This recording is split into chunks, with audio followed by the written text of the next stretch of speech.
Hi, this is Paul, and this is another one of our marriage crisis conversations. And is this our fourth or fifth? What was it, our fifth? Eamon said Wow. four. Ron said five. I didn't I count. lost one, I guess.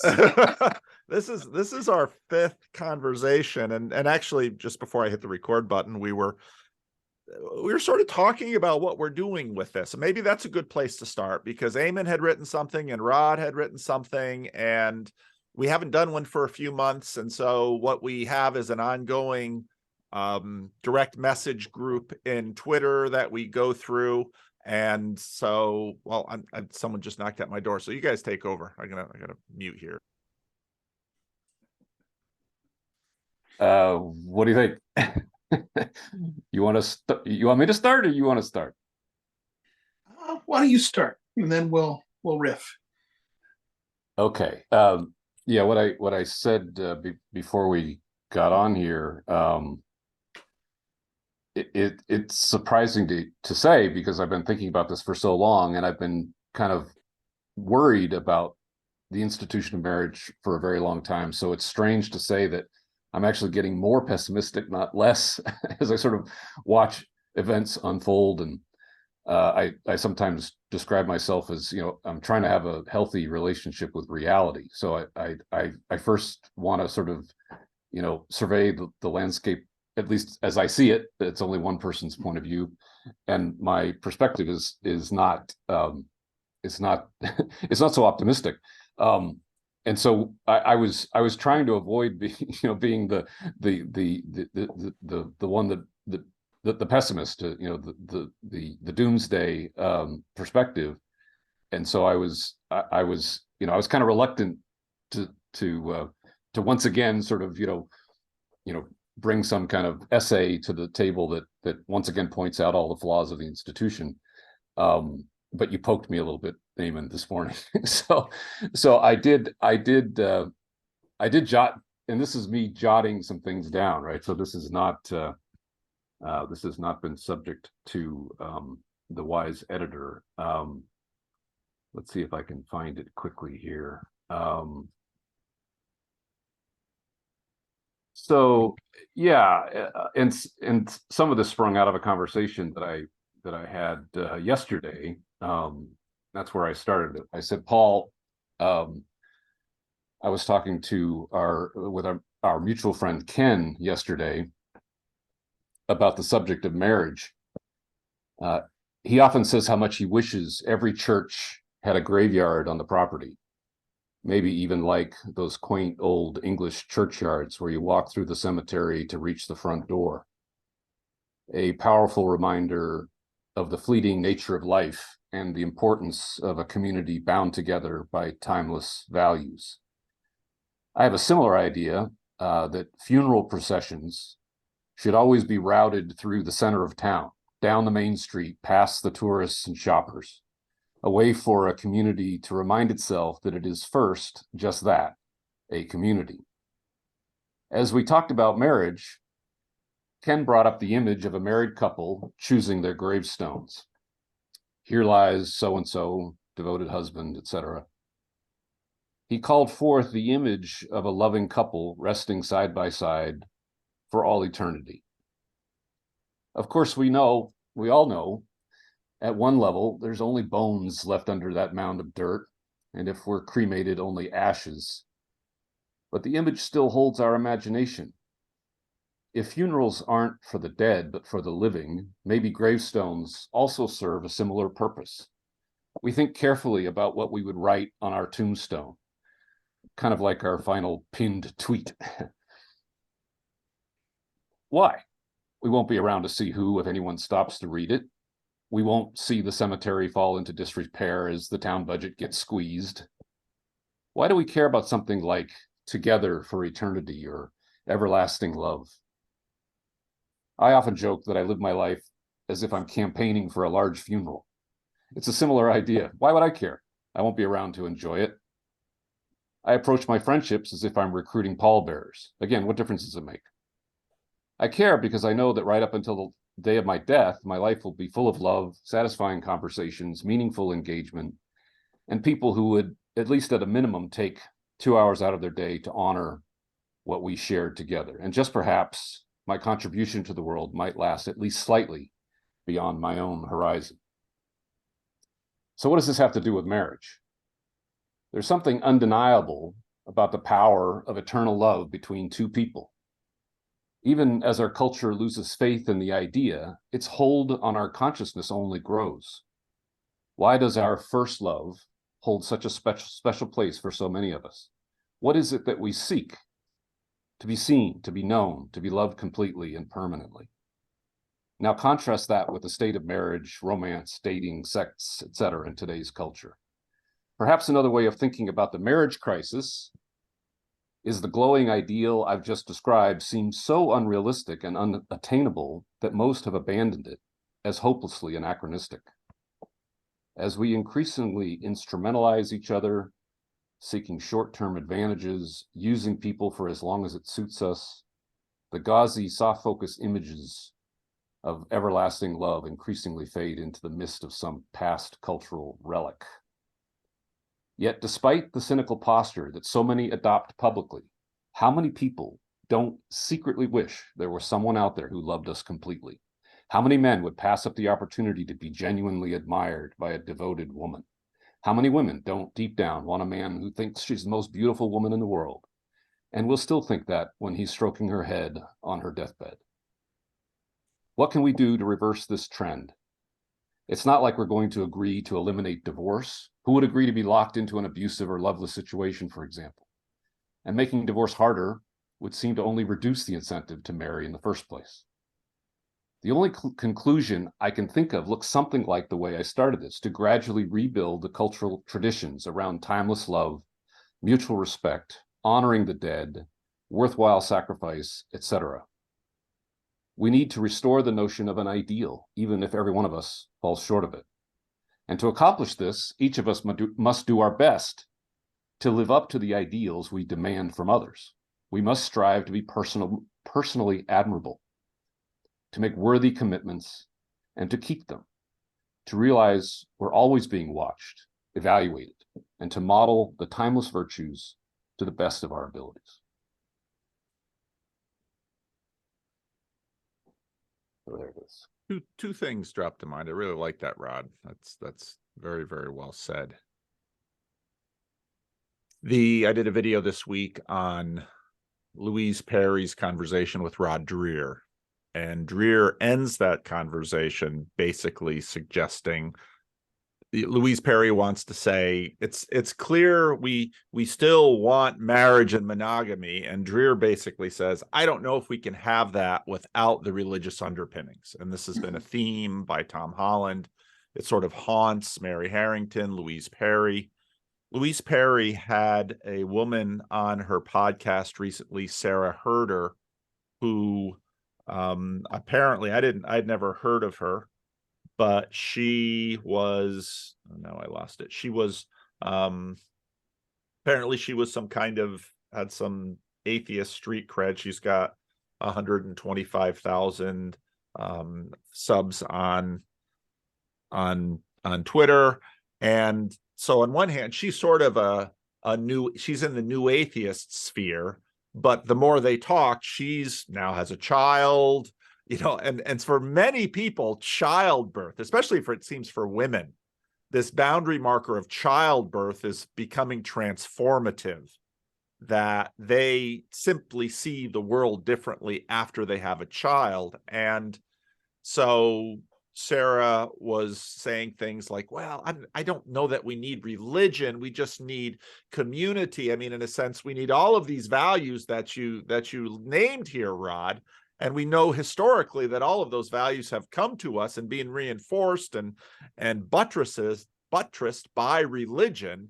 And now that we've sort of said, oh, we don't need those Iron Age stories and those supernatural characters. We can just hold to the ideals, but that we seem to be bumping into human nature, our storied selves and our storied communities, that there needs to be stories, and they need to sort of be special stories. And truth be told, of course, even when we lived in a world that was simply full of these stories, it by no means that marriages were wonderful and everybody kept their commitments. And I mean, we know the sad stories of past generations as well. So I see what you wrote very much in that's very consonant with that whole conversation. I sound hopelessly idealistic and naive. I didn't think you were hopelessly idealistic or naive. That didn't Well, strike me at all. Well, actually, here's what I meant. What I mean is, I'm describing this with a kind of longing. Yes. Like and I'm not convinced that, say, 2 generations from me, they would even describe what I just described as ideal, right? I'm picturing the hearse driving down the main street. Just as a reminder to the diners that this life is short. I'm not sure how much buy-in I would get for that kind of idea. I think there's a huge longing for it. Go ahead, Kathryn. Yeah, I think you'd get a lot of buy-in. I think that you sketched out a very, in the best way, like sentimental, moving vision of what you would want. It is an ideal. It's an ideal for the individuals and for a community that could be achieved. And I think, yeah, without religion, which would be the social structure that holds that together and creates a larger narrative which could support that, and the community structures which would facilitate and support that, that's really hard. The other thing that I've been thinking that has in the past facilitated that kind of commitment has been more direct threat and suffering. When you need other people to help you survive, and it's cold, and there's privation, and there's children, and there's wild animals and warring bands, then yeah, you need other people and you need commitment, and you would have family community groups that hold you to that, because it's a marriage of families. It's not just a marriage of individuals. But when we don't have that level of privation in the West, at least, and you don't have religion, then what drives you together? Usually what you're left with is, I want to feel a certain way. I want certain feelings, and that only lasts until the feelings go away, which usually means things don't last, because the deeper feelings tend to come later down the road. So I think a lot of people would love the vision you sketched. The problem is, how do you get to that in a situation where everything that has underpinned us achieving those goals is gone? And for small enclaves, it's not gone yet, but you can see in the new generations, it's disappearing fast. There's not much left, which I feel like is the territory we've been walking over for several conversations. And so I'm like, yeah, this is where we are. I agree that I don't see things getting better over the last year. And so what I was thinking coming into this is, I'm happy to spend more time sketching it out. I feel like what you have left is people who value that vision enough that they're willing to pursue it. And so it would be valuable to talk about how to pursue that. And then you have a whole bunch of people who don't value that vision. And so perhaps it would be valuable to spend more time talking about why that vision would be worth pursuing. I think those are the 2 trajectories that could make what we're doing worthwhile to other people. Yeah, and I think talking about strategies, because there is strategy involved in trying to find someone. I get to talk to a lot of people regularly in my practice who are on the other side of being burnt out by dating apps. They've been doing it for a long time. They're in their late 30s, early 40s. And I tell my clients, with almost anything, you need to have a breadth of strategies. And if you're sticking with just one, if you think that through dating apps it's going to happen, or through this it's going to happen, or that, you're going to get discouraged really quickly, because what you're looking for, even if you're wanting something that's good and could be durable, finding another person and being in a situation where a relationship could work, just one way is probably not going to work. And so, we need to talk about a greater breadth, because some people have just one move, go to the dating apps, maybe switch to a different dating app. And it's like, okay, well, a different platform you're on, but this has not been working, and I don't think moving over from Tinder to Christian Mingle is necessarily gonna make much of a difference for you, because there's a process of developing a relationship that's presupposed when you're starting at dating apps for, say, being embedded in some kind of community, or volunteering somewhere and meeting people more organically that way. So I think that could be another worthwhile, place to talk to. Maybe after we explore some more conceptual and get more to practical. But yeah, you use the word sentimental, Kathryn. I think that's fair. I think I am sort of, I'm speaking up for the kind of I'm rhapsodizing a bit, right? And while I agree with you, Eamon, that what might be useful for other people would be strategies, I kind of there's a part of me that pushes back a little bit, says, wasn't that what we've been doing? Haven't we explored pretty much every way the marketplace can offer us to strategize about finding the one? And it seems like the problem is deeper than that. The problem is more about motivation. The more, like, even something as simple as being marriageable. Part of the problem why marriage seems like such a distant and far off goal for so many people is they can't imagine themselves doing it. Something I said, one of our last conversations, the notion of a husband or a wife, right? These are roles that are specifically defined within that institution. Well, how many people are growing up just really hoping to be one, to be a great husband or a great wife? Not necessarily to have one, but to be one, right? And so,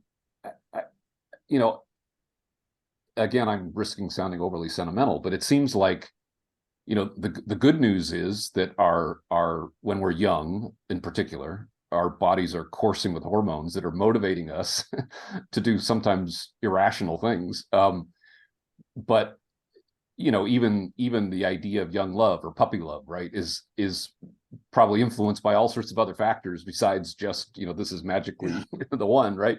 But it speaks to there's a meta narrative there that motivates us toward it. It draws us toward each other, right? Like it's like a magnet that where it seems like so much the magnet's been flipped where we're actually repelling each other, right? So the strategies to go about tactically trying to achieve the end we all agree on, I'm not sure that's where the problem lies, I guess. I think we're talking about different groups of people, because I talk to people who I would say are quite marriageable, and part of their frustration is they're like, I can't, they'll say to me, they want to be a good husband or wife. They want to have a family very badly. And they're probably running up against some of the other people you're thinking of that are self-absorbed, are not in a place where they're emotionally mature enough to be able to handle criticism, to be able to hang in a difficult conversation. And they're feeling like, I'm not going to find somebody who's in the same place as I am, where they want these things as well. So I'm not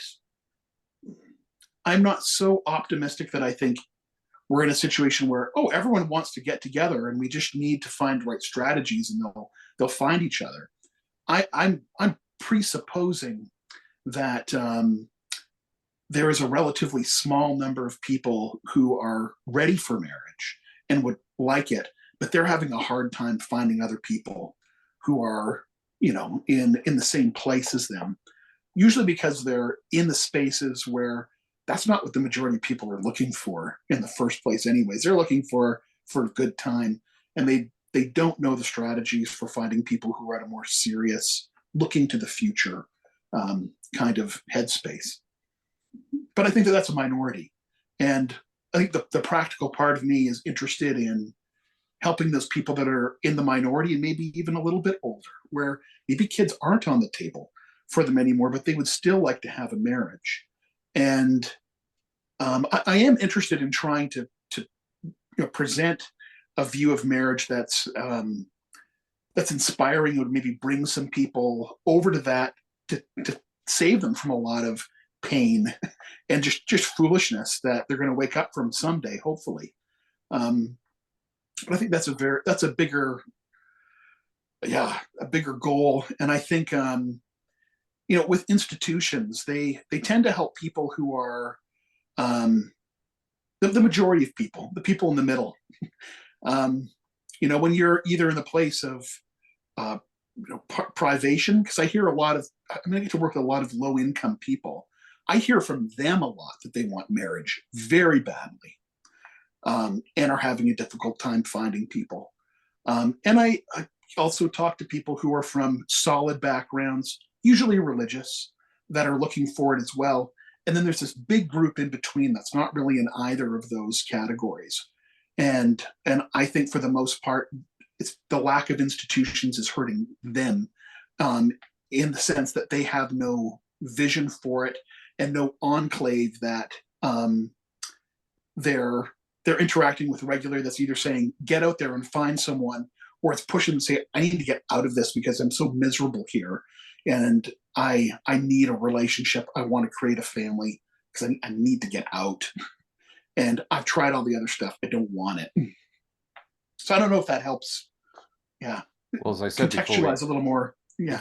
As I said before we got on, I think probably the most value we can offer here is to wrestle with it in public. Right? Yeah. Because of course I agree with everything you just said. You're right. It's sort of a matter of emphasis, and we might be talking about different groups here. Because I think we all agree on the goal. Yeah. Very much so. It's interesting. One of the things that I've been wrestling with is the question of our capacity to actually either reliably see and engage in the context that we're in. And I think as a pastor and as therapists, when we look at individual people, so let's say I'm talking to someone who really wants to get married. In the back of my mind, I'm sort of doing a little assessment and thinking, you think they could handle it? And then I think about, okay, what does it take to handle a marriage? Yeah. And I think many of us could probably put a bunch of things on the table. And some of those things are skill. People are just so surprising, because you find some people that you think they would never handle a marriage, and then son of a gun, they do it. Then you look at other people and you think, boy, they shouldn't have any problem with this, and they stumble all over the place. And so it's, like so much of life, there's so much mystery and so much that we simply can't account for. And part of what I think we're all wrestling with, and our societal moment is wrestling with, is that I suspect we have, and this is within the religious context again, we have in many ways been both recalibrating and undermining many of these institutions, and also sort of just the practiced environment that is so formative for people. And, even within this group, Eamon, you've talked about your parents who both came from difficult backgrounds, and they came into that background and said, we're not going to do to our children what was done to us. And they accomplished it. Mission accomplished. Yeah. Both of my parents came from rock solid religious marriages, and they formed one, and praise God, there hasn't been a divorce between myself or my sisters. So that was wonderful. But now we're finding ourselves in this now new strange medium where four of us are talking to an audience and trying to be helpful. And it's just amazing we can do any of this at all, frankly.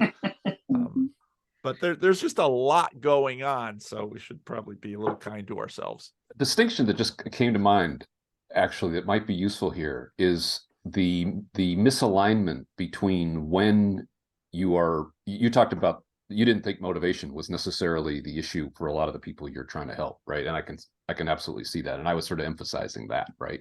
Yeah. And you I'm sure you weren't speaking about this exclusively, but you alluded to, say, people older, later in life who, you know, have reached that point where they sort of realize what I really want is, you know, my someone, my person.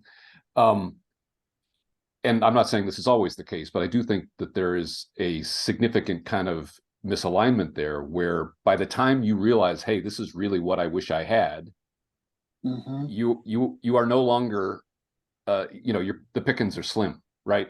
Yeah. Right. And so I think that question of strategy and motivation also probably, there's probably a kind of there's an additional distinction that we can make about that subject, because what we're really, you know,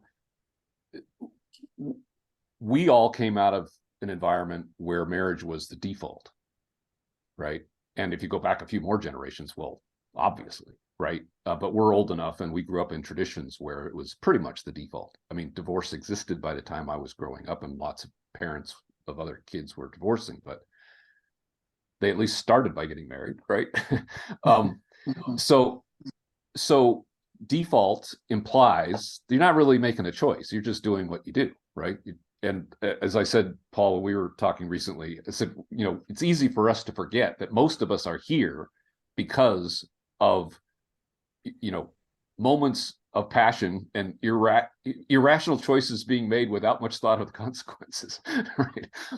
So most of human history would have been that, right? So just something as simple as, like, we can now decide whether or not we're going to have children when we are engaged in the act, or even after the fact, God forbid, right?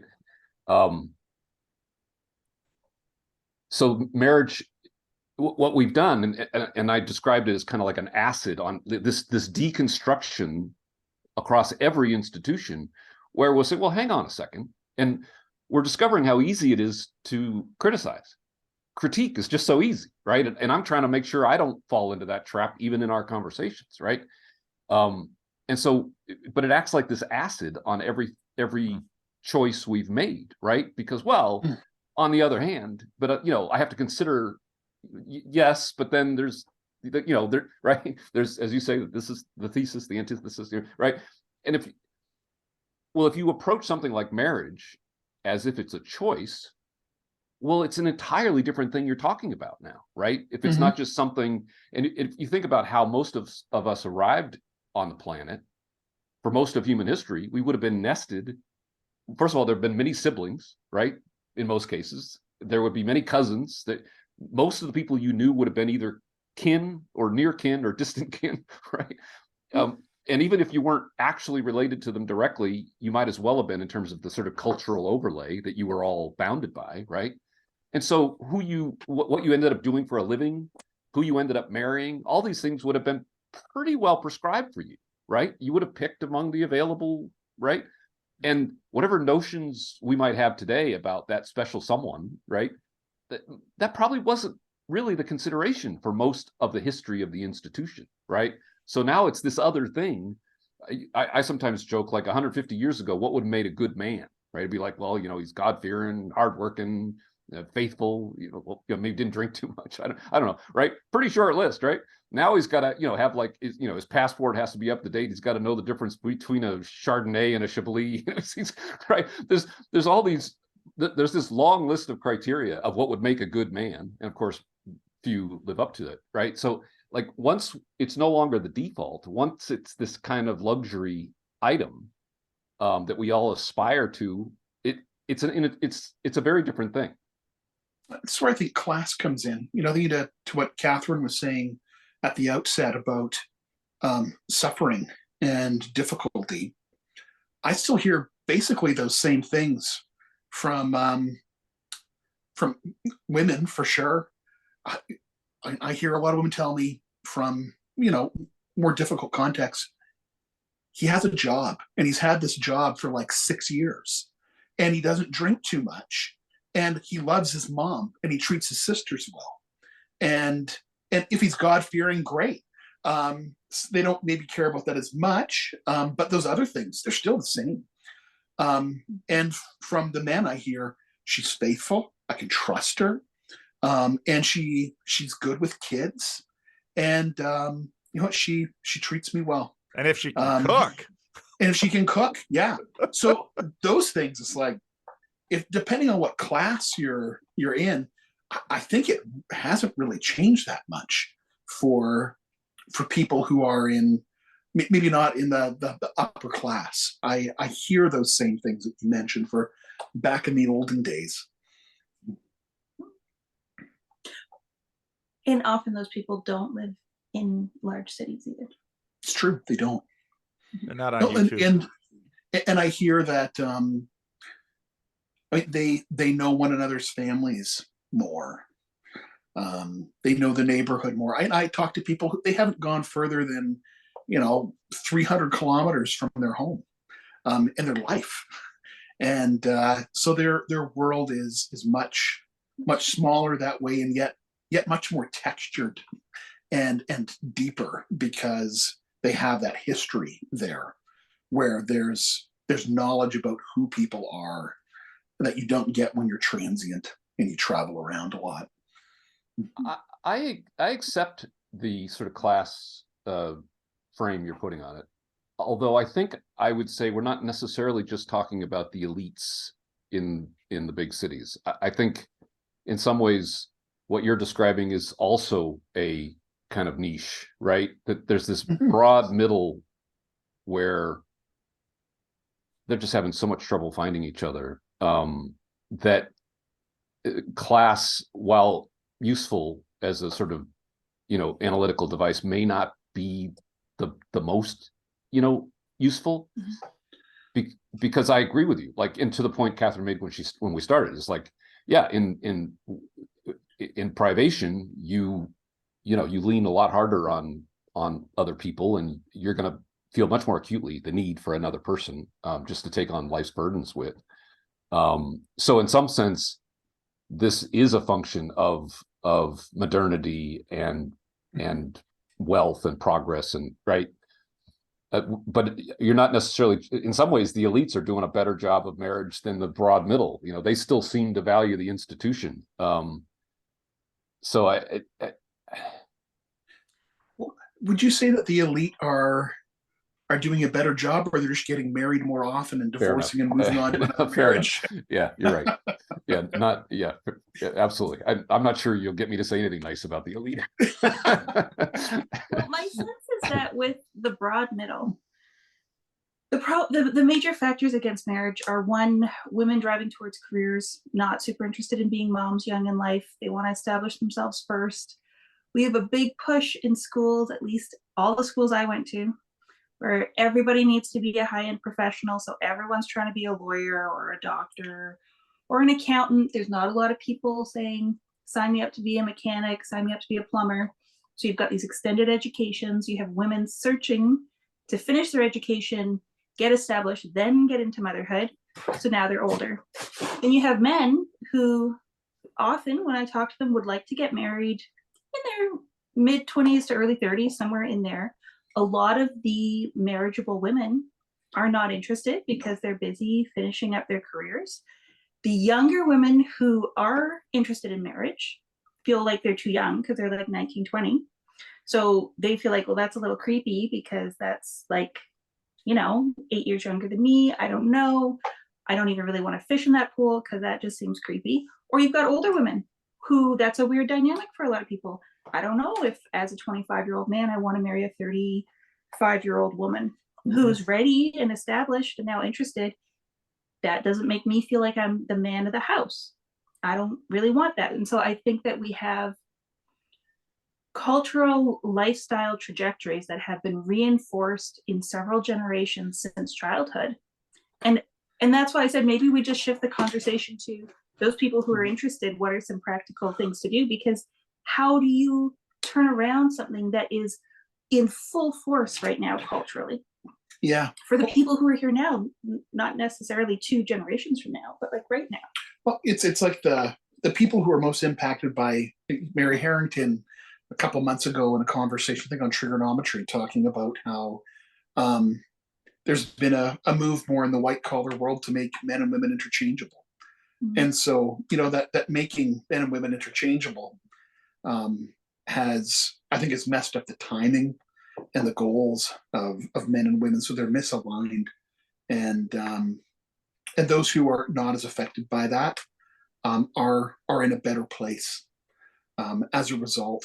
Not because they're necessarily thinking it through or anything. That's just not a part of their world. The interchangeability is not a reality.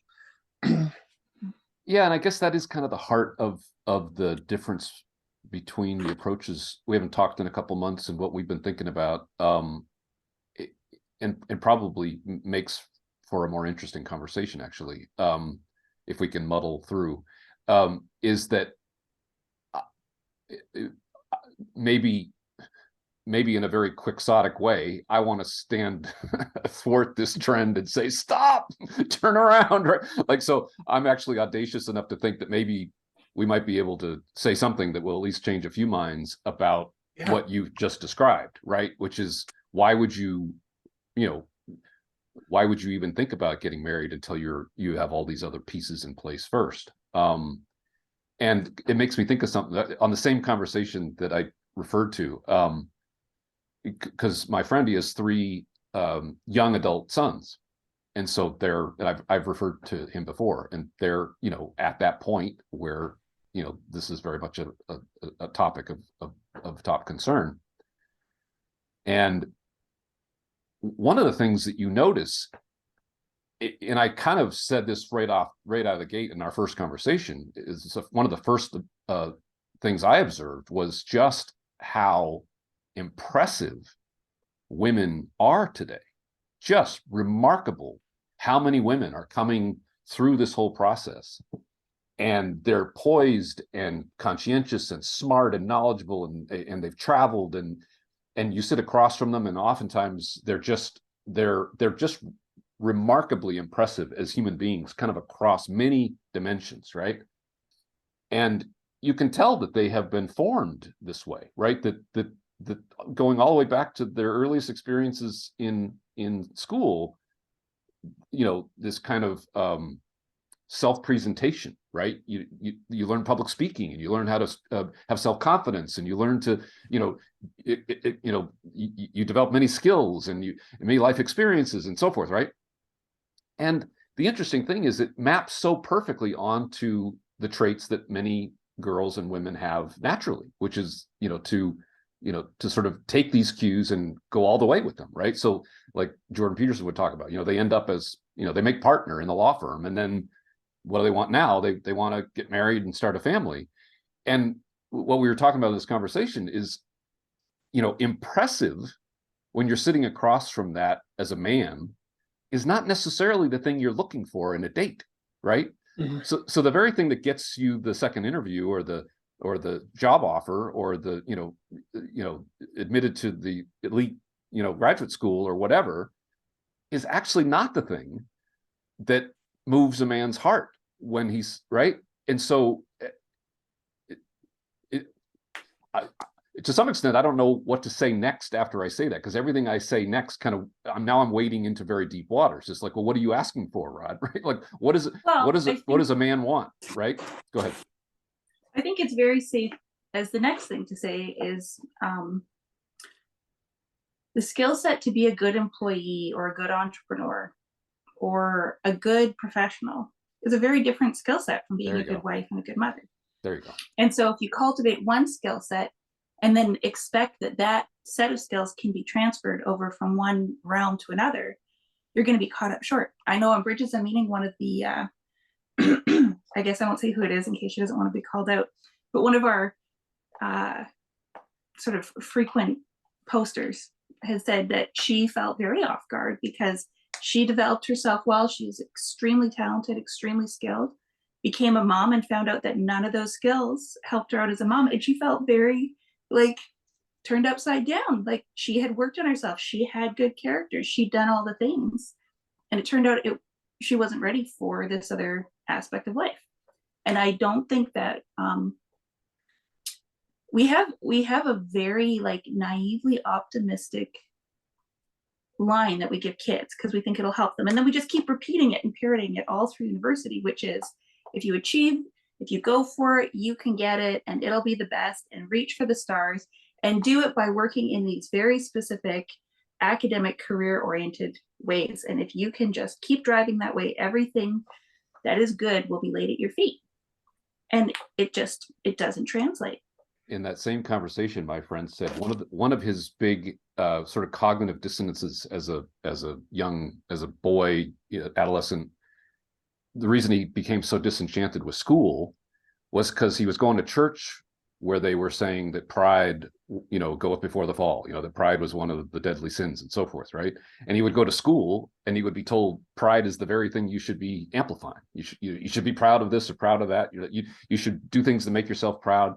And so he was using it in the terms of the word pride. Maybe I might use the word, say, ego. But the way I would approach the subject of ego is sort of like any more than just enough is too much. Right? It's like, because you need a little, right? There's going to be times in your life where you're going to have to be able to speak up for yourself. You got to make things happen in the world. You got to pay the mortgage, right? And so you need a little. You got to be self-prepossessing enough to sort of assert yourself in the world. Any more than just that much is going to wreak all kinds of havoc in your life. And there's nothing about ego that makes your intimate relationships better. Nothing, right? So even if it gives you a talent stack, even if it helps you, function in the world, it does nothing to your point, Kathryn. It does nothing to help you how to relate to your child or to your spouse or your friends or to be with somebody in a dark hour or whatever, right? So maybe that's the idea that our institutions are literally breeding the opposite of the universal virtues might be worth considering. Mm-hmm. And I would break down the word ego more, because I track what you're saying and I agree with you, except I would define ego differently than you. So what I think you're meaning by ego, I agree with. But I think ideally, what you want is somebody with a robust but not self-conscious ego. So you don't have a fragile, self-centered ego, but you can have a big, strong ego. Like that just means that you know who you are and you are strong within yourself. But to have it not be self-centered means that your attention and your concern is on other people. And if they disagree with you, if they push back, your ego is strong enough that you're not agreeable and engaged and curious because you have a small ego. It's because you have a robust ego that's not threatened by those things. Well, and we use the word ego in ways that it's just very confusing, right? Where it's like, oh, he won't listen to what anyone says because he has a big ego. Or we'll also at the same time say, oh, he has a big enough ego that he can handle criticism. Yeah. I'm using it in that kind of. I'm sort of thinking of this sort of classic Freudian idea, the superego, the ego, and it's kind of the mediating force between these things. Is kind of the kind of a classical definition of it. But of course, I agree. But I would push back a little bit that having a big ego, however you're using the word, a strong personality, is.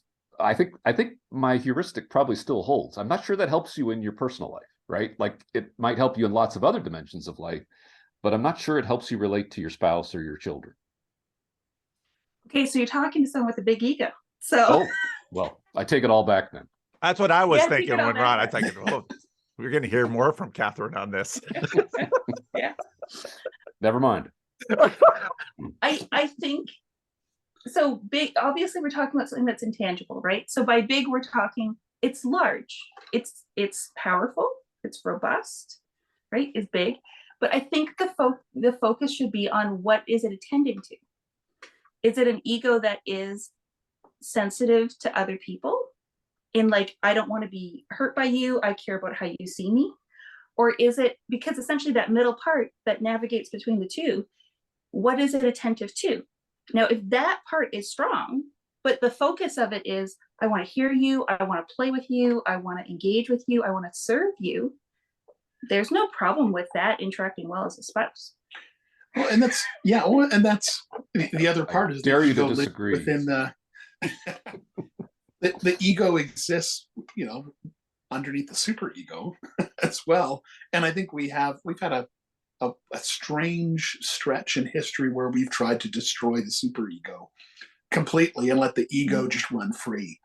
So it's And that's the core of my point, right? That's the core of my point. But I still think well, let's use the word, my friend used the word humility, right? Like, where are you going to find much of that? And yet, the point I made to him, I remember this as a kid, like we were, I'm learning to read on the Bible, and there was, it was a lot of conversation about the Bible and about Jesus, and of course, Jesus was very humble, right? He's the model, right? And I would say to my dad, well, then why does he keep doing all this attention-seeking behavior? Right? It's like he's performing magic tricks. He's everywhere he goes, he's surrounded by multitudes. He's getting up in front of them. He's giving speeches. Like, this is not a person who's avoiding attention. He's so it must be more than that, right? And so the idea I came up with as an adolescent teenager was, it seems like, if you're sort of like, if you got nothing to offer the world and you're humble, nobody gives you credit for that. Well, of course you're humble, because you're kind of a loser, right? So when we say humble, we're actually saying something else. We're saying you could be boastful and proud, but you're not, right? So there's an implied acknowledgement of some kind of greatness that's there, that has been, that is constrained, right? So anyway, I think it's knowing where you have greatness and where you don't. I thought of humility as rightly understanding where you stand on things. So, humility would mean I realize that there are some times where I should just keep my mouth shut because I have no idea what I'm talking about, and I don't have much to offer. And in other domains, I do. So how does it stand? Am I wrong to try to highlight this contrast between, a big ego, even a healthy one, right? And this word humility, I think we all kind of know, we think we know what we mean when we say that word, right? It's you could find another word, but I think there's a contrast there. There's a tension between that, and I'm at least advancing the idea that humility is one of the universal virtues, and that's a posture you take relative to other people, particularly the people that you're closest to, where you humble yourself to them, right? So first of all, I'm thrilled that we're talking about virtues, because I feel like if we want to be practical in any way, actually talking about the virtues is the best way forward. Yeah. So I would say that this still goes back to my view on ego, because I think that humility is thinking less about yourself, like in terms of time. You don't think about yourself, as opposed to I don't think well of myself, which is, I think, sort of a classic Tim Keller definition. He may have stolen it from Augustine or somebody, but that's where I got it from. And I think that, again, it's about attention. You can be a strong self, but where do you put your attention? Do you put your attention on ways that you're insulted, ways that people can care about you, pay attention to you, think about you? Or is your attention on what they're doing and what they're interested in and where they're going? It's all about where your attention is, as opposed to how others view you. So I think that you're right. The idea of a big ego and humility often go in opposition to one another, but I would say it's really about attention, and that's different. I think it's just a problem with the words.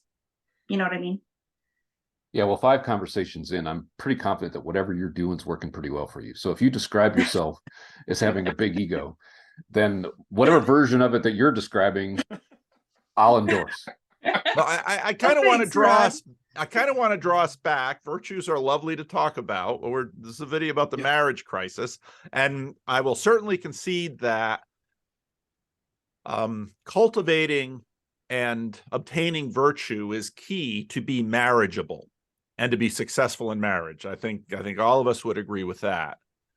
I think where we were right before that, in terms of the observation that we have as a culture in some ways recalibrated our formative institutions towards let's say the business world, success in a particularly narrow thing, and sort of turned away from, especially since, so it's not until the end of the 19th century that the universities that have formed and increasingly are called upon to form people in the maritable prime years, theology went away. Humanities sort of replaced theology as this is the formative mechanism by which we are going to deliver virtue to students. And that has now passed, and now, we are downstream of Jordan Peterson and many others who declared that humanities have been gutted. And even amongst the progressives that I know, they lament the fact that many universities are just dismissing humanities programs because people want to get into professional and science and STEM fields and for their career advancement. So as a culture, and I think what all of you were saying is that as a culture, we have sort of stopped forming people intentionally in a way that would really help the institution of marriage flourish. And we have put our attention on something else. And now that we have, and all decisions, there are trade-offs all over the place. Now that we have emphasized a whole different thing, we find ourselves short on this other thing. And precisely at the time, whereas 50 years ago, there was general cultural anxiety with respect to population, overpopulation. Now, suddenly all the chatter is about population collapse. And we're in a very interesting position where, let's say, a woman in poverty raised in Asia, Africa, or Latin America in some ways will step into the marriage market and trounce one of these tremendously impressive women who has all of these resume virtues, but is sort of lacking in the eulogy virtues. Yes. Which, comes to men and women not being clear about what they want, really, or what they want to what end. Because I think both men and women have a dark side to what it is they desire, what they want. That's short term, that's foolish. And that if they lack that virtue, that character, they will succumb to disastrous results. And then when we're at our best, when we're wise, things that we want that when we're in that headspace, we're mature enough, are just so different. We're calibrated, but all of our actions or behaviors are calibrated differently when we're aimed at those other things we want that are more, say, eulogy worthy. Well, back to If this. those are communicated well. Oh, sorry, Rod. No, go ahead. Back to the this idea of marriage as kind of a forcing function. As you said earlier, Paul, you think of the people you've met where you kind of wonder if they can pull it off, right? And we're sort of hinting at this idea of marriageability.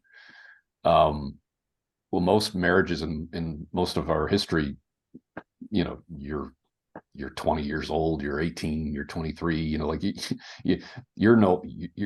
you're not marriageable, right? But everybody did it, right? And so in a sense, the institution was the thing that bound you together before you really had any idea what you were doing. And the community. Yeah. Yes. In a sense, the community had as much at stake or more than you did, right? The institution really exists for everybody else. It's not really about you, right? And so as soon as you make it optional, and as soon as you make it about sort of your best life, and as we talked about in previous conversations, you turn it into a marketplace, where you're sort of optimizing. There's FOMO. You're sort of trying to maximize your options so that at least theoretically you make your best trade. Well, that's a very different idea, right? But that's the standard way of thinking about it. So, we talked, and you've been sort of doing a little bit with this, Paul, not related to marriage, but just in some other contexts about disenchantment. And I just sort of described it as this acid that's kind of like on everything, right? Another way to describe disenchantment would be devaluation. right? You've devalued something. You've taken, sandpaper down the side of that shiny paint job, right? You've deglossed it. And once you make something less valuable, well, the most likely next thing is you're going to get less of it, right? And I'm going to get maybe a little esoteric here. I'll try not to. But if you think about value or quality, you're describing something often ephemeral. It's about scarcity. It's about rarity. It's about sacrifice. It's about effort. And so this idea of sacrifice being kind of core to value, like we kind of don't know how much something is worth. Like we need to know how much skin in the game you have before we evaluate your offering, right? Like we're incredibly sophisticated about this. Like we're actually very, very good at sort of evaluating how much is really at stake and how much skin do you really have in the game, and is your sacrifice genuinely worthwhile, right? But the whole idea of courtship, say, the rituals around courtship, well, this is all signaling of self-sacrifice. These are all sort of culturally determined, but you're basically showing that you have something of value that you're willing to sacrifice. First, it's something of value. Second, that you're willing to sacrifice it, right? And even something as simple as, for most of the past, the man would have had to initiate. Well, that's a risk, right? Well, risk is a close cousin to sacrifice, right? You're willing to step up and risk rejection, right? Well, that's another signal that you're willing to make a sacrifice, right? Well, so where we started, why on earth would you make a sacrifice when what you're doing is, all of the institutions of formation are the opposite of that, which is to, maximize your options, to, make yourself the most valuable and make your best trade, right? Well, and this is where the process about how people are getting together, I think, is important. When I think of different people that I dated and getting together with Kathryn, it didn't start with a date. It didn't. It was, I watched the person, I developed a friendship with them, I saw how they were with their family, with their friends, and then after there was information to be able to say, is this somebody that I would even consider in a romantic way? Then take the step forward. And with Kathryn, it was like, oh, I saw how she interacted with her family. I saw her serve at church, got to see her in all these different contexts. So it felt like, in a way, more of a risk when I was asking her out, because it was like our lives are intertwined in these different ways, and I'm potentially making everything more complicated in my life if she says no. But at the same time, I had much more knowledge before I was stepping into that. And then when she said yes, it was like, I know that our values align. I see how she handles conflict. I know so much about her. I can't imagine thinking I'm going to start with the date and then try to figure out what her family is like, how she handles conflict, how, it's like, I just think what a backwards, messed up way of trying to make a more romantic connection. And of course it ends up being superficial then, if you're doing it from, without community, without context. It's, what's your little blurb on this dating website? And I think you look pretty hot, and nothing in your bio makes me think you're crazy. So let's go for it and find out, and then we'll just figure everything else out afterwards. So that process, like, I think we have it so backwards. And for the time thing, I just think of for women, okay, you start a few relationships dating that way. How long does it take you to figure out that the guy you're with is a dud? And what damage do you accrue from that? And then do you really want to do it again? Well, because you really went in blind. You didn't really know anything about the person, and you chose for superficial reasons. And guess what? They chose you for superficial reasons too, because they had no idea who you were at the end of the day. And no wonder it's a mess. Do you realize how anachronistic what you just described would sound to so many people? As Absolutely. beautiful as it is, like it's beautiful, right? Like I love it, Yeah. right? And Yeah. I think many would aspire to it. It's, you know, often would be in a church community, but not only, maybe at work or at school, or right, where you have a Mhm. chance to But, get to but know look this at person. work and school. They're both in the resume virtues. I mean, everything is shifted to the resume virtue world. No, you're right. You're right. On the point, one more point on the point of sacrifice. Further speaking to this, and I feel bad. I think I'm making it worse. Now I've got you sort of talking it down too. I feel bad, Eamon. Like, but in terms of the misalignment, in a sense, mutual sacrifice would be maybe another way to describe the courting ritual, right? Like there's, Yeah. right, because you know, as we've talked about in previous conversations, a beautiful young woman kind of has all the options, right? So if she's going to pick one, well, that's kind of a sacrifice, right? Because she's going to have to forego her other alternatives, right? And I already alluded to the sacrifices he might make to protect, provide, whatever, right? Maybe the biggest sacrifice is to pass on all your other options for both of you, right? Well, when you're sort of maneuvering and circling each other, who's going to go first, right? Because somebody's got to kind of make the first move. Somebody's got to say, oh, well, I'm willing to make a sacrifice if you're, you know, if you would, right? Mm-hmm. Well, in many cases, because of the misalignment of time, you know, this is a decision that really needs to get made in those first, you know, 10 or 15 years of adulthood, right?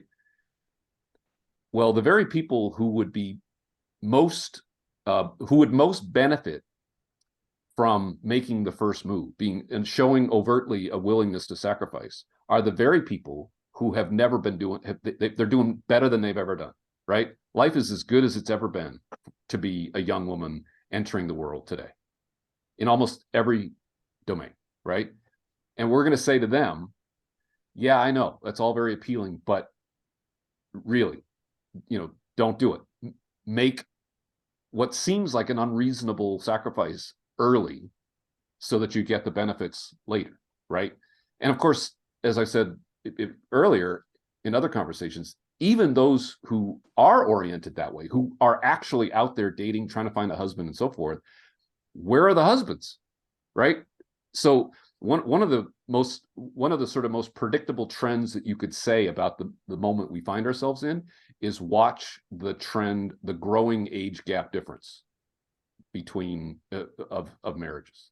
The most likely thing to have happen is you'll see a growing age gap as it takes longer and longer for men to get established, and the things that women look for in a man versus the things that men look for in a woman. These are structural things that are almost for sure going to lead to an increase in the age gap of first marriages. And in the resume virtue land, a lot of the other signals that Eamon just talked about are no longer there. You're not in a context. It's not take a parent to work day so you can take a look at. Yeah. It's also the fact that the women that you are interested in as potential mates are the same ones you are competing with for status within the work world. And it's also very interesting that I never put this together until you guys were talking about it. All these the chivalry rituals that, despite, you know, a lot of talk about feminism, again, which a lot of it's focused towards the resume virtue world. A lot of women who want to compete in that world still demand, well, he should let me go through the door first. He should hold the door open. He should pay for the meal. In other words, and then you see this in terms of marriages where the woman is now out competing the man in terms of bringing income home.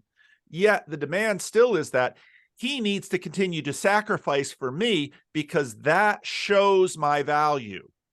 And once the man is no longer sacrificing for me, either liturgically in terms of the liturgy of chivalry or these other elements, well, now I'm no longer valued. But we have taken this world and just sort of twisted it around. And yeah, no wonder people are, you know, women on one hand have sort of received the promise, some of them have received the promise that second wave feminism offered them, but the men are just sitting here really confused. They don't know what to do. And so then the women are confused. I've done it. I've made us all into a bunch of nihilists. I apologize. Now, see, Mail order brides. Come on, I mail think order that's what's going brides. on. I think that's what's going on. I think as much as there's been this push from the outside, and the people who succumb to it, certainly, and think that's what they really believe, I think when it comes down to it, women and men want to be treated differently. And, regardless of what either says, if you treat them that way, you're going to do okay. It's like, I mean this in the nicest way. It's like, just ignore it and treat them the way that you think women probably want to be treated. And you might get in trouble If you're calibrated correctly. if you're calibrated correctly. Yes, you can't be a jerk about it, but to be respectful and to not treat a woman like you would treat another guy, even if they say they want to be treated like the guys and no different. It's like, no, you don't. You don't want to be treated like my buddies. And I'm not going to treat you like my buddies. Even if you say you don't want that, I'm going to make you feel special. I'm going to make you feel like I'm showing deference to you and showing chivalry. And you know what? If you get mad at me for showing chivalry, at a certain point, I might get the hint and say, okay, this is one name I'm going to cross off my list. We're not compatible. I'm moving on to the next one. But probably that's what women really want at the end of the day. I don't know. What do you think? Yeah, I think most do. Yeah. I think there's some people who really find that disrespectful, and they genuinely find it disrespectful. Absolutely. But I think that is the very small minority. Yeah. Paul, you said early in this conversation, you mentioned the sort of transformative effect of having children on women. You're referring to Mary Harrington, I guess, and Louise Perry and others, and pointing to a sort of universal truth when you said that, right? And it might be useful to remind ourselves, well, why are we talking about this and why do we care, right? Well, I think because everybody here believes that marriage is at least good for children, right? That in a sense, marriage is the future. It's a future project, right? In a sense, the people who have been empowered to make the choice are the least important in some ways in the institution itself, because all of us are invested in stable marriages and happy homes and children growing up securely attached, as we talked about in the past. And so in a sense, that's the frame. That's why we're even talking about this, right? We're really not talking about personal fulfillment or any of the other ideas people might have about it. We care about the institution. Because the institution, everyone's marriage, the entire community has an investment in the marriages for the sake of the community. And again, part of what happened with the transition that happens in the modern period, where marriage becomes a function of self-actualization, is that, well, now suddenly marriage is there to make you happy. And in many ways, I certainly want you to be happy in your marriage, but that's not really the function of it. In fact, it's a certain kind of happiness you're thinking about. Marriage is there for, you said it right away, Rod, marriage is there for others. Your marriage is there for others. And you have to sacrifice to make this marriage work for the sake of others, the children, and the society in general. In fact, one of the things that in the Christian Reformed marriage ceremony, it's very clear. And a lot of these liturgies they just keep getting passed down. The language gets sort of updated a little bit, but again and again and again in marriage liturgies, marriage is for the community. And so your marriage is a sacrifice you make for the general welfare. But that language today, what was it? Where was it that in Italy or something where the marriage lawyers were putting up, basically divorce the jerk already, 1-800, here we are. We're getting to a point, I think, in our culture where we're seeing the cost of that. Yet part of what, Kathryn, you began by talking about, some general catastrophe. And and generally speaking, those general catastrophes happen when states fail. And so in a lot of ways, and this is something that's been discussed quite a bit, obviously, marriage and state are in competition with each other to a degree that they haven't been before.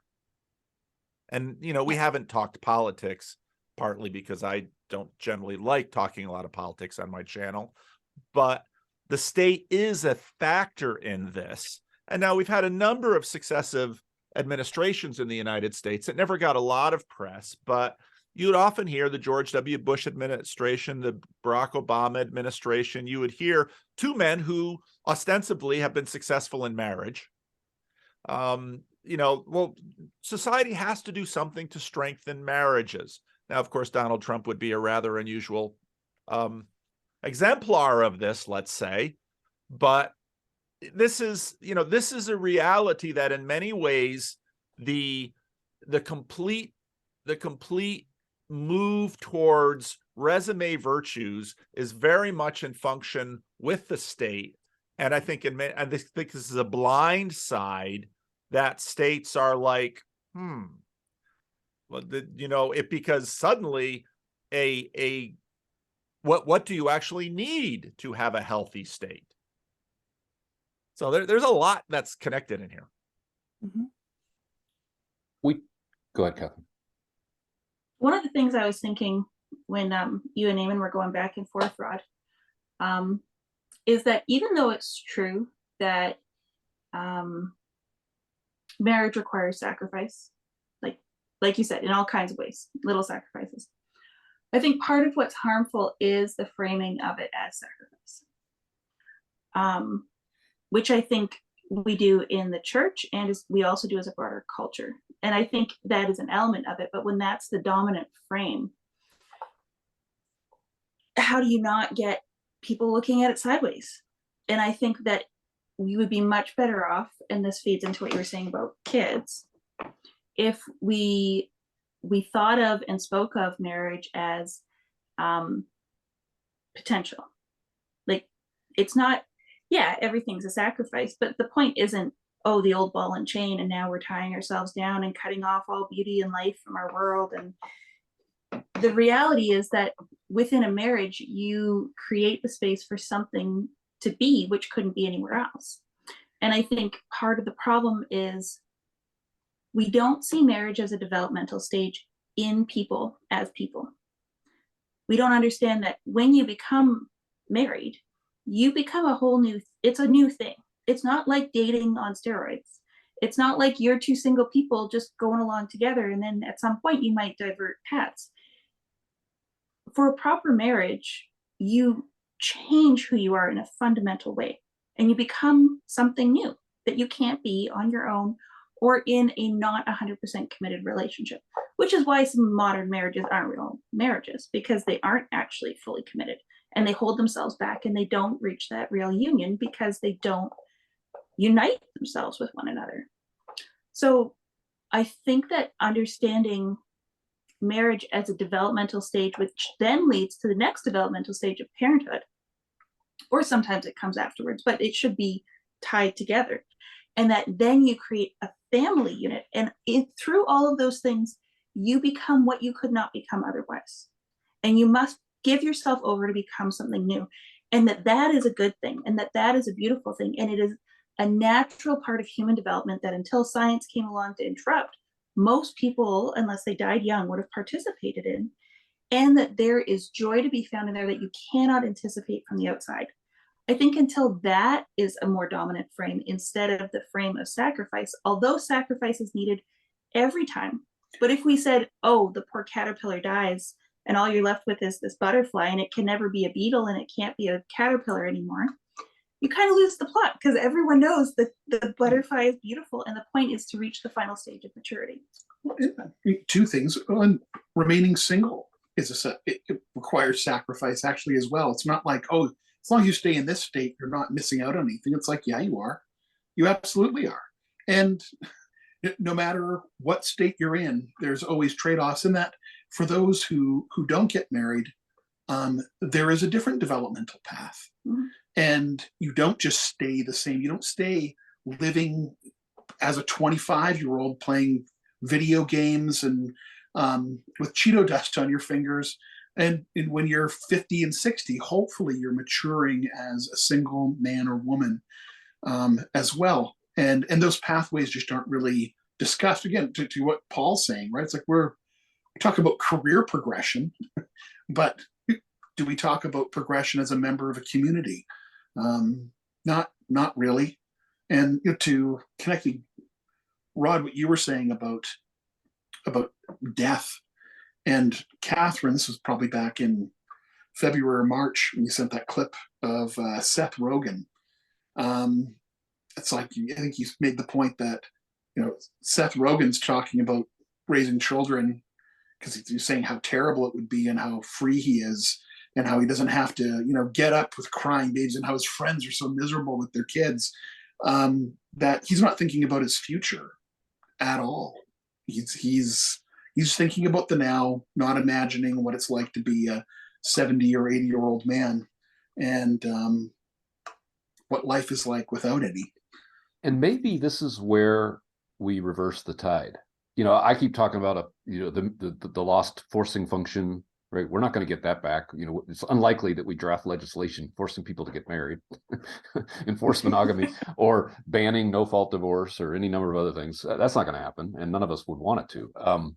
But culture is a powerful force, right? So use that example of Seth Rogen getting on. I don't know what the reaction was, but I know I winced. It's like, dude, do you have any idea how you're coming across right now, right? And I'm assuming that a lot of people probably, and that would be sort of culturally contextual. Like, I bet you, like 10 years ago, it would sound different than it does today, and maybe 10 years from now, right? So, to your point earlier, Kathryn, about maybe shifting the focus from all sacrifice more toward like this is a developmental stage, and there's all these rewards that come with it, and so forth. Which of course I again agree with. Another way to think about it is, if you have not figured out how to create a mutually satisfying relationship with the opposite gender, you've missed one of the sort of key challenges of adulthood, right? Like, I don't want to overstate this for all the people who might hear this and feel judged by it, because I would include myself in this. I continuously come up short, but I keep trying. But it is one of the most important parts of adulthood, is to how are you going to negotiate a mutually rewarding relationship with it, assuming that you're heterosexual. And the next one, to your point, is, well, next, are you going to bring the next generation into the world? Are you part of the human project? Are you participating in the future? And if you're not, do you mind if we move on, right? Like, we're not, if you don't have an investment, it's kind of like, as soon as you marry, buy a house in a neighborhood, pick a school where you're going to send your children, like, well, now you got something at stake. So whatever's happening in the culture, you're going to have a keen eye on what's happening, because you're going to care much more deeply about that than if you're just passing through, right? And so you're invested, whether you like it or not, if you have children that are out there in the world.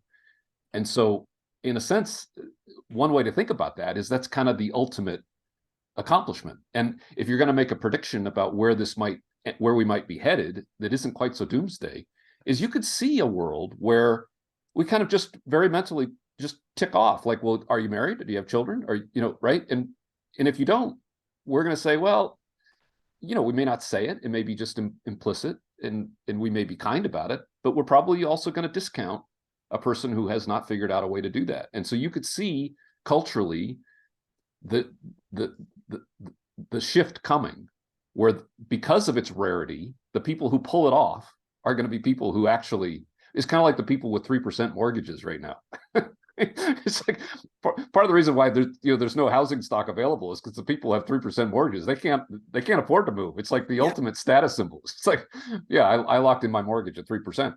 So the people who managed, despite how bad things are, to find a way to create a mutually rewarding relationship with someone of the opposite sex, despite how grim it is out there, well, that's quite an accomplishment.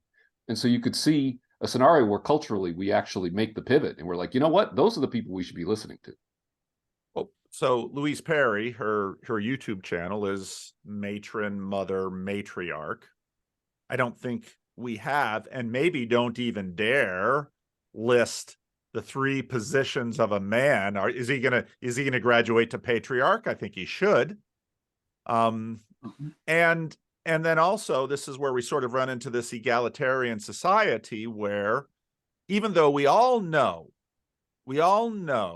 that there's status and there are high value people, and I mean, that whole game does not stop because we like to, say egalitarian things.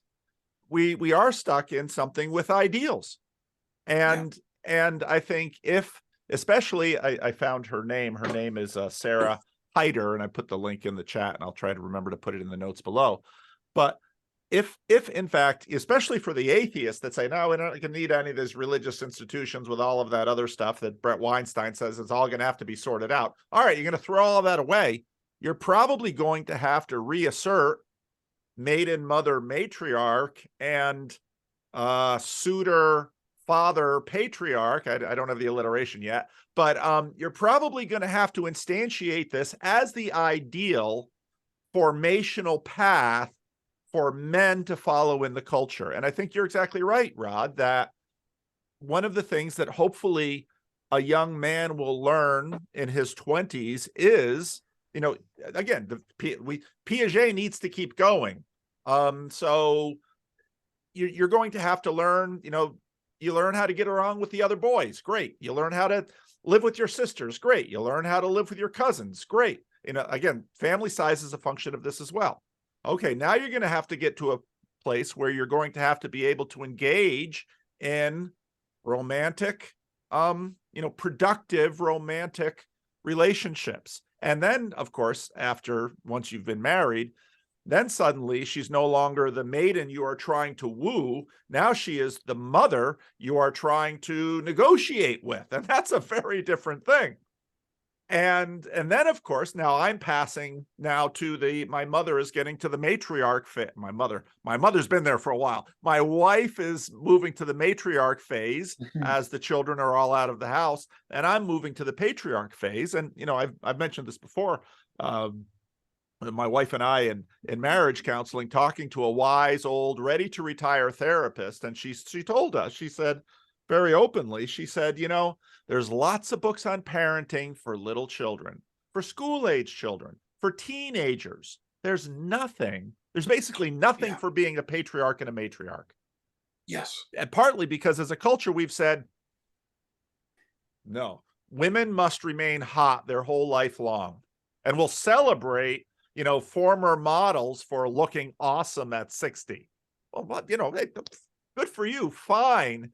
But that's not exactly the role you need to have right now. And we as a culture, we're not there. Mm-hmm. I will tell you, on materials for older children, I fell in love with my mother-in-law when I looked in her office and I saw an audio cassette series entitled How to Be a Good Mother-in-Law. And I thought, oh, you're so sweet. So there is some, but it might be old and on cassette tape. Yeah. So well, go ahead, Rob. Well, you said earlier that you appreciated that we had started talking about virtues, and we did it a little bit, and then Paul reminded us, well, this is not really, we're talking about marriage, we're not talking about virtues. I might gently push back and say, aren't we talking about the same thing? That in a sense, to be marriageable is to manifest virtues, and in a sense, these roles we're describing, we have an idea as soon as we say matriarch, the crone, the wise, the wisdom of life experience, and the patriarch, the sort of benevolent. He's kind, he's strong when he needs to, but gentle when he needs to, and same thing. He has wisdom to share. The reality is, if you want to have a good marriage, you're going to have to learn the virtues and practice them in your life. And and this kind of goes back to the comment I made at one of our last conversations about well, if you're looking for a good wife, you better be a good husband, right? And so, this is Jordan Peterson's idea of that everything starts with the individual, clean your room, so forth. And that is not a message I hear anywhere about, maybe you would in church, like I don't go to church. So, it may be that I'm missing out on all that, but I certainly don't hear about it in the culture. And to the point we're making about the formative institutions, that's not like, where are you hearing about values and virtues, right? Yet, if you want to have a great relationship, particularly with someone you live with and someone of the opposite gender, someone you have to negotiate with, all the vicissitudes of life, well, it sure is going to help if she or he is a virtuous person and you are too. And so, like can you repair? Do you know how to apologize? Right? all the things, right? Yeah, and there was a brief period of time where in psychology there was a lot of interest in character and virtue in the early aughts. Like probably about a 10-year span in positive psychology, and then I don't know what happened. There was a book written by Seligman and I can't remember who else, but it was called what was it called? And he was something character and virtue, and this big compendium of all different virtues. They drew from different religions, and then they looked at classic stories in East and West, and looked to distill what was considered virtuous, sort of constant across time and culture.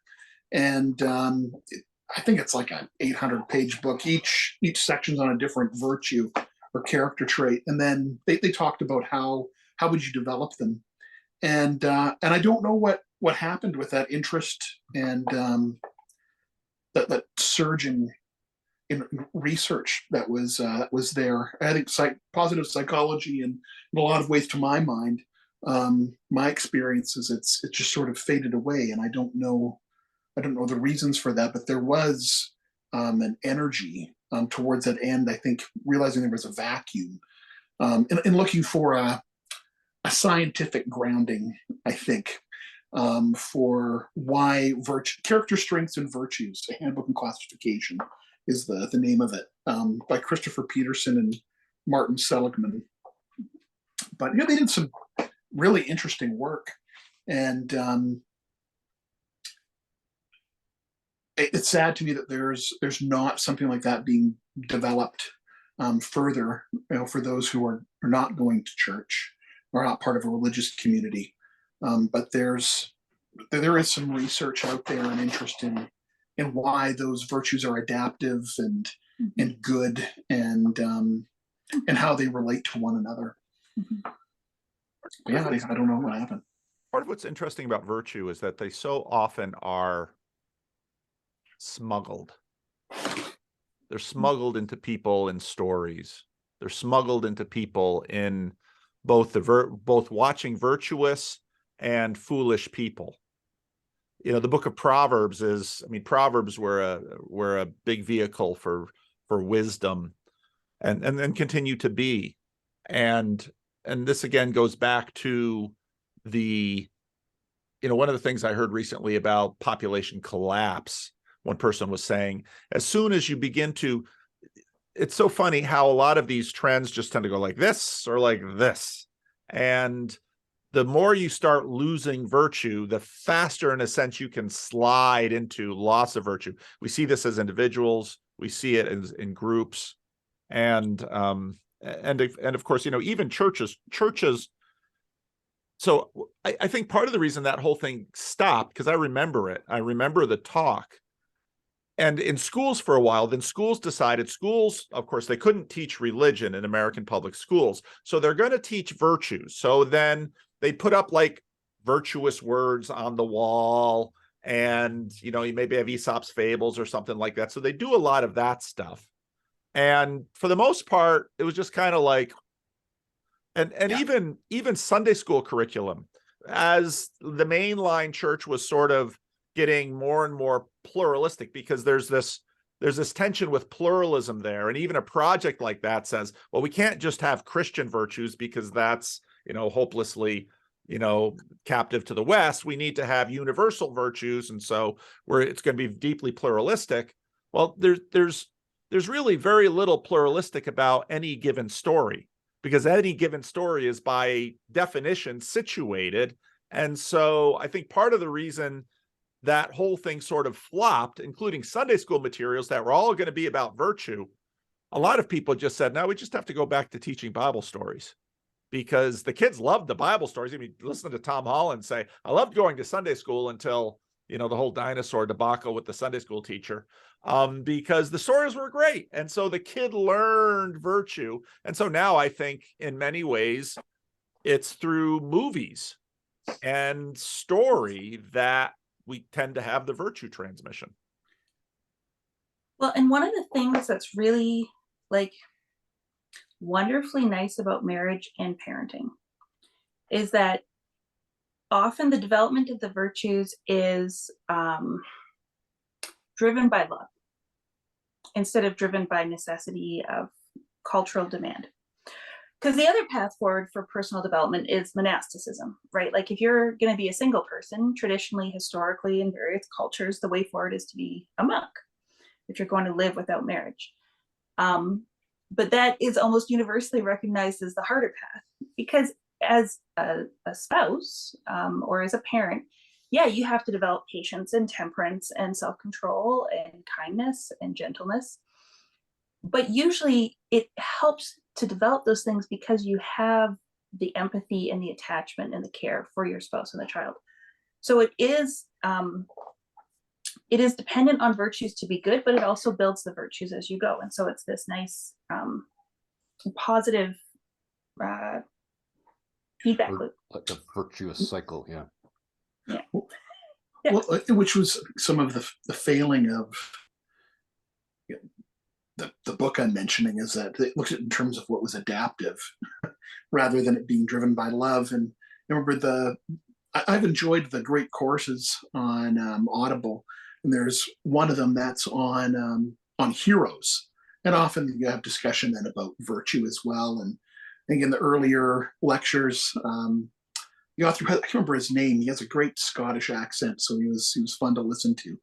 But he did back-to-back contrasting Greek and Roman heroes and just how different they were. Where your Greek hero, all the people with you are going to die when you're on your mission, and you're going to lie. And with the Roman hero, it's very different. Where it was like, no, it's about honor and solidarity with other people, and saying, well, if you're an underdog as a Greek, then you want to be wily, you want to be tricky, because Odysseus. That's how you survive. Yeah, Odysseus was the story that he riffed off of. So, but that and that's there's something about that, but nothing is as compelling as love. Well, earlier, Kathryn, you said you were glad that we finally were talking about virtues. Well, I'm glad we're finally talking about love. Because you're right? I mean, that is the thing that takes this out of the realm of transactions and all the the calculations that you might go through to try to size somebody up. And this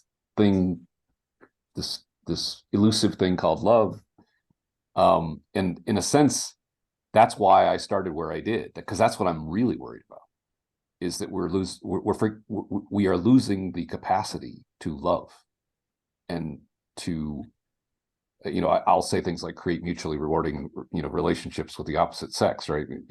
That's a more clinical way of describing something where you love each other, right? And the older you get, the harder that is to do also, right? Because you lose your innocence. And it's in some ways you might be more skilled at being loving, but it's going to be harder for you to just be swept up in a story and carried along by the narrative of the two of you and the destiny that brought you together and so forth, right? I think, I don't know how you revive marriage without finding a way to re-enchant it. And I think love, and to the point you made about heroes, Eamon, that that's kind of why I landed where I did. It's like something like being personally admirable, like do your best to be someone who others would admire, even though you're going to fail constantly. Keep trying, right? Because that actually makes you a better spouse, a better partner, right? So love and virtues seem to kind of go hand in hand with each other. There was another thought I had, by the way. It's kind of my sort of universal string theory of why we're all going to hell in a handbasket. I thought we were getting positive here, and now we're going back to hell. Anyway, go on. Hopefully you'll see. It's cameras, like cameras. I've been preoccupied with this for a long time, and the book I'll never write, or one of them, is a complete exploration of the effect of the image on the human psyche, the way our eyes work and the way we process images. And even the story of Narcissus, right, staring at himself, right, long before cameras existed. And it's not just the obvious, which is amplifying the superficial, the visual, right? It's also things like, well, we have recordings of everything that anyone has ever said in public, which is a kind of sort of synthetic morality. It's almost like we can be judged 100 years from now by things we said publicly that are recorded somewhere, and that's a kind of judgment day. It's like a synthetic judgment day, right? Like we've created this whole sort of superstructure where we're constantly being watched, and we're watching each other, and that has an effect on the virtues. Because to your point, Paul, virtues are often very nuanced. They're very subtle, and you almost don't necessarily have a way to gauge them, superficially, right? Because it's going to be living with another person side by side, going through life with them, seeing all the choices they make when there's nobody there to give them credit for the choice, and so forth, right? And a camera, and particularly a live recording, it means you're going to significantly uprank the things that will play to that audience at that moment, right? And so it's a kind of compression, a kind of flattening of what it is to be a human being. And I think that is a core issue to what we're talking about here, where we're constantly sort of evaluating and being evaluated. Yeah. Well, you said cameras, I thought Louder with Crowder. I don't know if you guys have seen. Brutal. Yeah. And of course you've got to really watch it with cameras because they're contextless. Oh yeah. But Louder with Crowder, and then he's doing what he's saying to what he's saying, and then and then my first thought was, who gave the reporter those recordings? And in the midst of a divorce, which is of a social media guy who goes on and gives this speech about how he doesn't really want marriage, blah blah blah blah blah. And I thought, well, I can see why she wants it after watching that. And of course, Tucker Carlson. So no, your camera point is, there's your judgment day. Yeah, he's having his judgment day. But that gets to me that when we were talking about love, I thought, and sacrifice, I thought about chivalry. Because chivalry is this. You love, you think of Don Quixote, man from La Mancha. You love this woman from afar, Dulcinea versus, the woman that she is. And, part of what sometimes we sort of lament in English is that all of these loves get captured into one word, but yet there's also a benefit to all of them collapsed into one word, where for the chivalric knight, it is eros and it's agape come together for a love that he will never. Sam from Transfigured mentioned in the live stream that I had, where his aunt had the full-blown marriage to Jesus, as a Catholic nun. So a lot of these virtues were well institutionalized in our culture, and they have been dismissed quite quickly over the last 50 years. And these things don't pass don't pass quickly because cultures are huge and have enormous amounts of inertia in them. But, you know, in many ways, this is part of what we're talking about.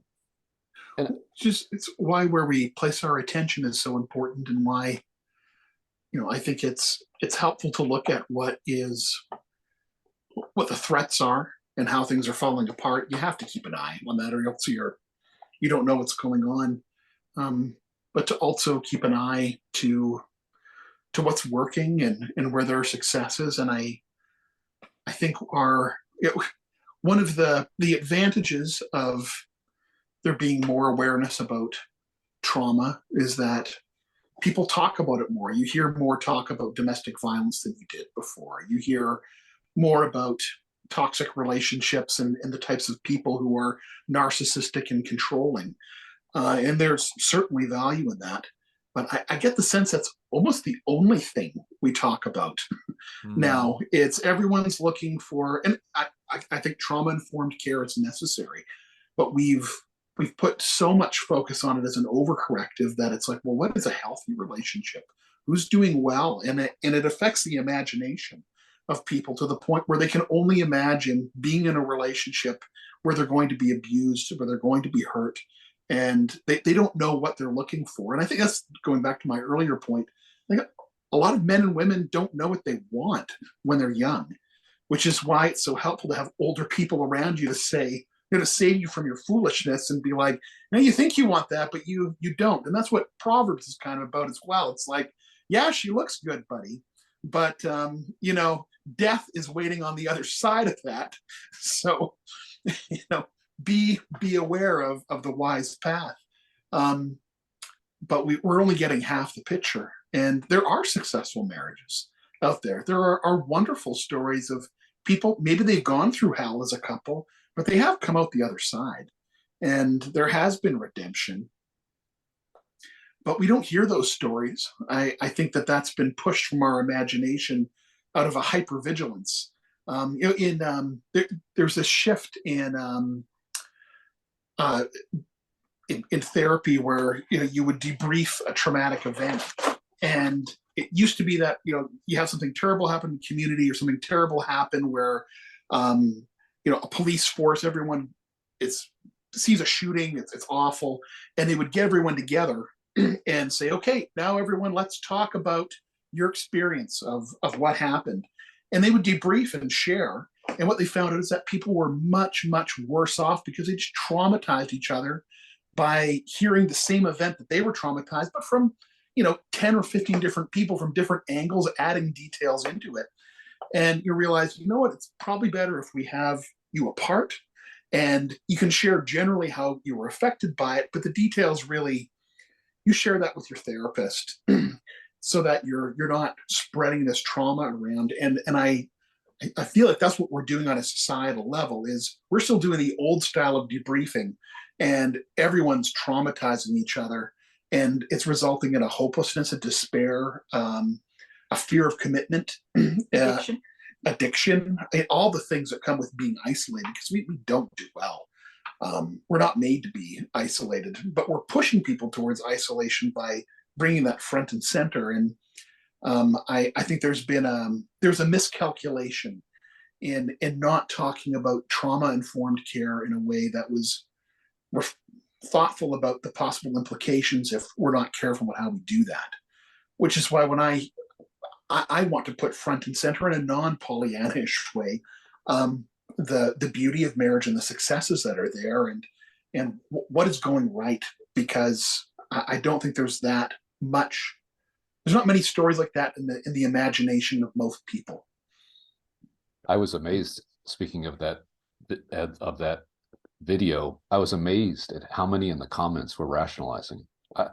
I assumed that this would be just universally, we'd all see what was happening.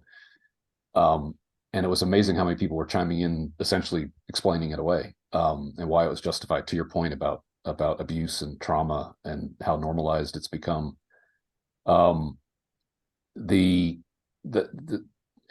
sort of tie something back to an earlier part of our conversation, what I was trying to say about images and camera and all that is it upranks persona, Mhm. right? I'm, Shakespeare, right? We are all actors on a stage, right? Like it significantly amplifies the importance of, I won't use the word ego, I'll say persona, right? Or prophilicity, right, Paul? And I think that was what I was trying to say earlier about ego. That the things that make you appear, that have you coming off well on a camera are not the things that make you a good mother, father, spouse, etc. And we all kind of like implicitly recognize that people get famous and we know that it's going to ruin their life. Or the classic person who's like, on TV all the time and they're just a complete jerk to the people that work for them, or it's almost a trope, right? We sort of implicitly recognize that there's something about constantly being on that hollows out something Mhm. really sacred and important, that is the kind of binding glue that makes human relationships so rewarding. It's that kind of belly to belly experience. And now it's almost like human beings are just annoying and disappointing, and like, because if you don't look good, and eventually none of us are going to look good, right? If we're around long enough, live to be old enough, well, then what value do you possibly have, right? And so it tends to reinforce the very things that would make us less fun to be around, let's say. It insulates us from intimacy, right? If you have your persona, then people aren't really seeing you. They don't have access to you, and you can't really connect to them through your persona. Not really. Yeah. By the way, does that sound right to you? Because I'm sort of saying that as if it's like intuitively it feels true to me, but I'm not sure it's true. Mhm. Well, I think it's very true. Even so, the video that I just released today,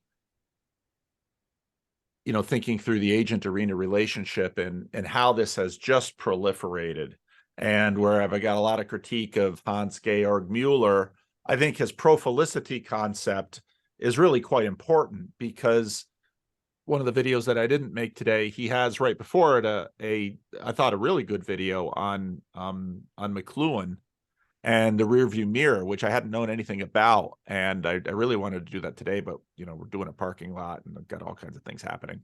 But it's very true. And these monsters these monsters who are also navigating stars for us, they weren't probably born that way. You can very quickly see how how certain lifestyles yield. I mean, this is one of the amazing things about the secret sacred self in our society, is that 100+ years of psychology that has all been talking about our formation simply gets thrown out the window. It's like, nope, we're just bang, Gnostic selves projected, no, we are formed. And marriage, you graduate from matron to mother. You graduate from mother to matriarch. These are achievements that ought to be celebrated.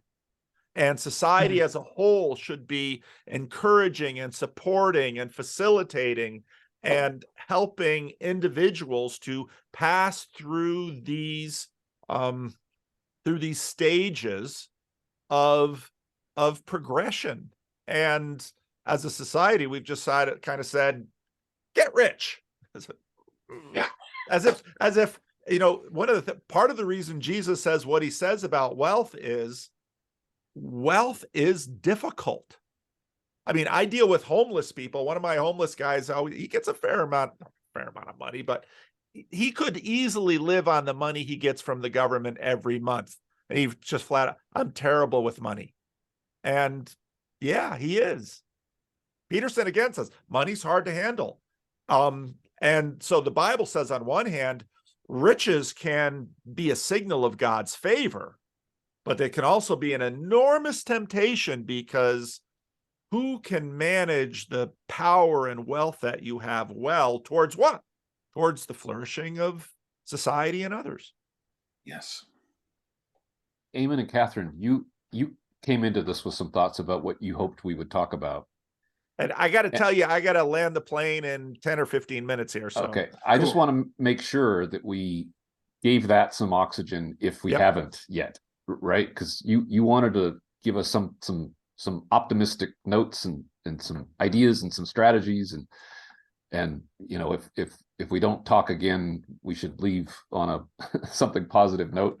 I think this is a fruitful conversation. I'm not saying we shouldn't talk again, but if we don't, I just thought we should leave some space for that. Thanks, Rod. Yeah, thank you. No, I feel like I got to weave some of those things in. Oh, do you have?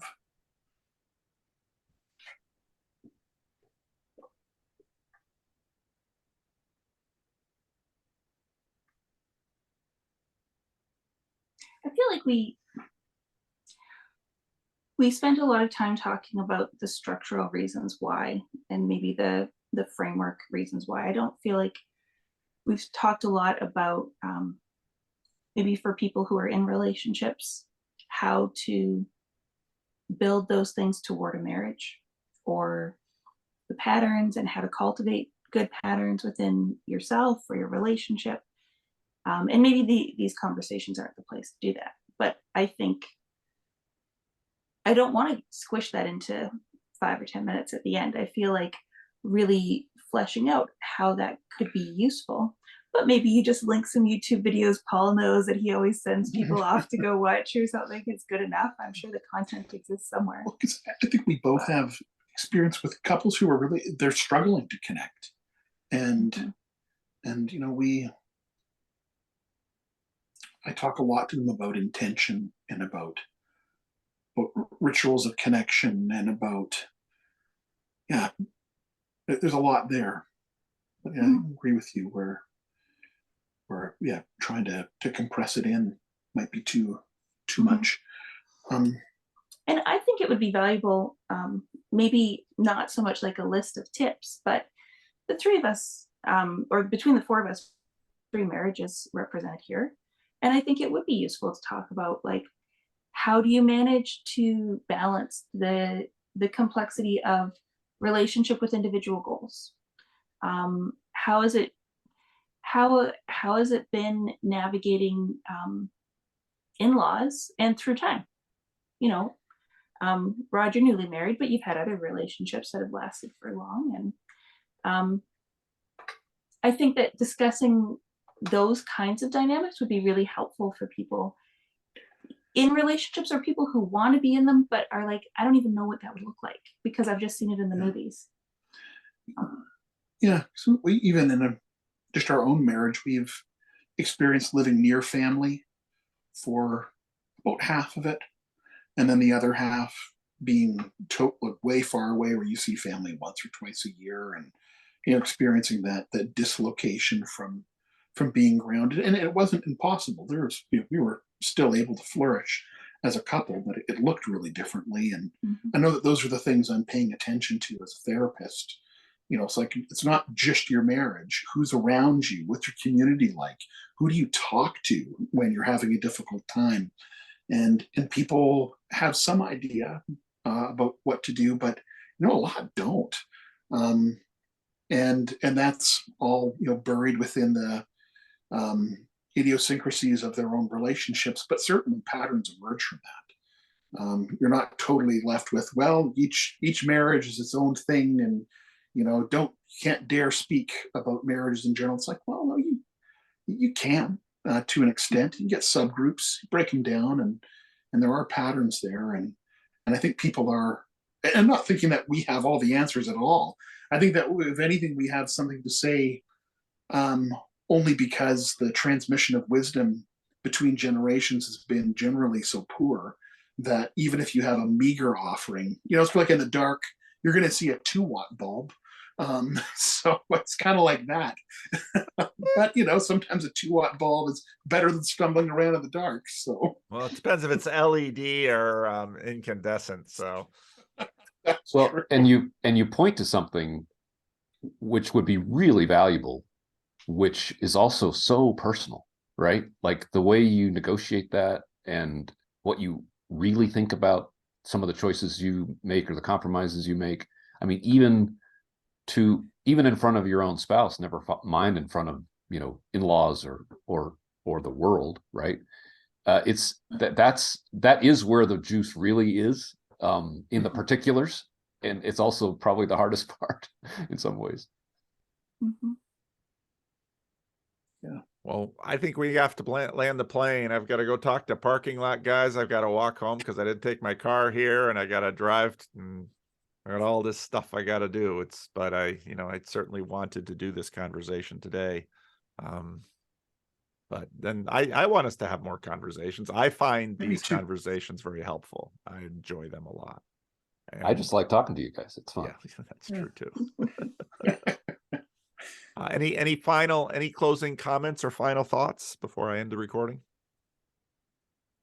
Oh, I'm good. We're good. All right. Well, there's a lot of good stuff in here. If I have time, I'll clip it up, and I enjoy doing that because they're part of the. Yeah, it's always the struggle between long videos and short videos. If you have something with a title that's very direct, you can kind of help somebody. This is the thing that they're searching for on YouTube. Whereas I do like the flow of a long conversation. And so anyway, thank you all. I'm going to end the recording, and really appreciate you being willing to continue to do this.